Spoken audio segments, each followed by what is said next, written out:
Hello மக்களே, அனைவருக்கும் காலை வணக்கம்.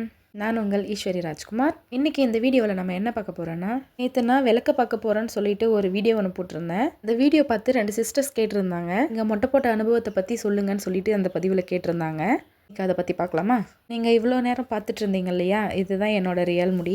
எனக்கு தம்பி வயிற்றில் இருக்கிற பொழுது இருந்து அவன் பிறந்த வரைக்கும் முடி வளர்ந்துட்டே இருந்தது. ஆனால் அடர்த்தி கிடையாது. முடி வளர மட்டும்தான் செஞ்சது, அடர்த்தி ஆகலை. இந்த முடி குறைவாக இருந்தாலும் நான் டெய்லியும் கண்ணாடி முன்னாடி நின்று ரசிச்சுட்டு இருப்பேன். ஏன்னா மொட்டை அடித்து பின்னாடி ரசிக்க முடியாது இல்லையா, அதனால தான். எனக்கு மொதல் குழந்தை பெண் குழந்தை, 2வது குழந்தை ஆண் குழந்தை வேணும் அப்படின்னு சொல்லிட்டு வேண்டிகிட்டு இருந்தேன். நான் முடி கொடுக்குறேன்னு சொல்லிட்டு எங்கள் பெருமாள் சாமிக்கு, அதாவது குலதெய்வத்துக்கு. இப்போ நீங்கள் பார்த்துட்ருக்கிற வீடியோ மொட்டை போடுறதுக்கு முன்னாடி நாள் எடுத்தது. மேக்ஸிமம் வீட்டில் நான் கொண்டை போட்டுட்டு தான் இருப்பேன். மொட்டை போட்ட பின்னாடி நம்ம பூ வைக்க முடியாது இல்லையா, அதனால் என் ஹஸ்பண்ட் கிட்ட நான் முன்னாடியே சொல்லியிருந்தேன், ஏங்க நாளைக்கு நம்ம மொட்டை போட போகிறோம்ல, எனக்கு இன்றைக்கி கண்டிப்பாக மல்லிப்பூ வேணும், மறந்துட்டு வந்துட்டேன்னு கூட சொல்லிடாதீங்க, எப்படியாச்சும் வாங்கிட்டு வாங்க அப்படின்னு சொல்லிட்டு அவர்கிட்ட சொல்லி வச்சுருந்தேன். அதே மாதிரி வாங்கிட்டு வந்தார். இதில் என் பொண்ணு எனக்கும் கொஞ்சம் வேணுமான்னு சொல்லிட்டு கேட்டாங்க. அவங்களுக்கு கொஞ்சம் வச்சுட்டு நான் கொஞ்சம் வச்சுட்டு இருந்தேன். முன்னாடி பார்த்தீங்க இல்லையா, அதுதான் நான் கடைசியாக போட்டு ஜடை போட்டு பூ வச்சது. பெண்களுக்கு முடியும் ஒரு குழந்த மாதிரி தாங்க. அது நம்ம பிறந்ததுலேருந்து ஒரு 3 முறை மொட்டை அடிப்பாங்களா, அது நம்ம விவரம் வர்றதுக்குள்ளவே முடிஞ்சிடும். அதுக்கப்புறமா நம்மளுக்கு நினைவு தெரிஞ்ச நாள்லேருந்து குறைவாகவோ அதிகமாகவோ அது நம்ம கூடவே இருக்கிறது.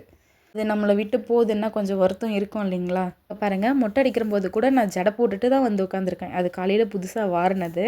என் ஃபேஸை பார்க்கும்போதே உங்களுக்கு தெரியும் நான் எவ்வளோ நர்வஸாக இருக்கேன்னு சொல்லிட்டு. தம்பி பிறந்து ஃபஸ்ட்டு மொட்டைக்கு சேர்த்து அடிச்சிடலான்னு சொல்லிட்டு பிளான் பண்ணியிருந்தேன். லைஃப்பில் புரட்டாசி மாதம் வேறு வந்துருச்சுங்க. என் ஹஸ்பண்ட் அப்போவே அடிச்சிடணும்னு சொல்லிட்டு இருந்தார். இல்லைங்க, பர்த்டேக்கெல்லாம் நம்ம ஃபோட்டோலாம் எடுத்துகிட்டு அதுக்கப்புறமா அடிச்சிக்கலான்னு சொல்லிட்டு நான் தான் டிலே பண்ணிட்டு வந்துட்டு இருந்தேன். புரட்டாசி மாதமே நாங்கள் முடியும் கொடுத்துட்டோம். பர்த்டே முடிஞ்சதும் ஃபஸ்ட்டு வீக்கே நாங்கள் மொட்டை அடிச்சிட்ருக்கோம். இது ஒரு சாட்டர்டே வீட்டுக்கிட்டே மொட்டை அடிச்சிட்டாங்க. அதுவும் ஒரு லேடிஸ் இருக்காங்க அப்படின்னு சொன்ன பின்னாடி தான் அவங்க வந்தாங்க. ஏன்னா முடி இருக்கு இல்லையா, அதனால். இது தம்பியோட பர்த்டே அன்றைக்கி ஸ்டுடியோக்கு போயிட்டு ஃபோட்டோ எடுக்கலாம்னு நின்றுட்டு இருந்தோம். 2 சிங்கக்குட்டியும் எப்படி இருக்காங்கன்னு சொல்லிட்டு பாருங்கள். மொட்டை அடிக்கிற அனுபவத்தை பற்றி சொல்லணுன்னா நமக்கு ஒரு புதுமையான விஷயம். அதில் நர்வஸ் இருக்கும். ஃபர்ஸ்ட் ஒரு வீக் முடி வர்ற வரைக்கும் எப்படி தான் இருக்கும்.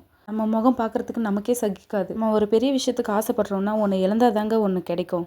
மசுறு கொடுத்த சாமிக்கு மசுறு கொடுக்கறதுக்கு என்னன்னு சொல்லுவாங்க. அதுக்காக தான் நான் தயங்காமல் இந்த வேலை செஞ்சேன்.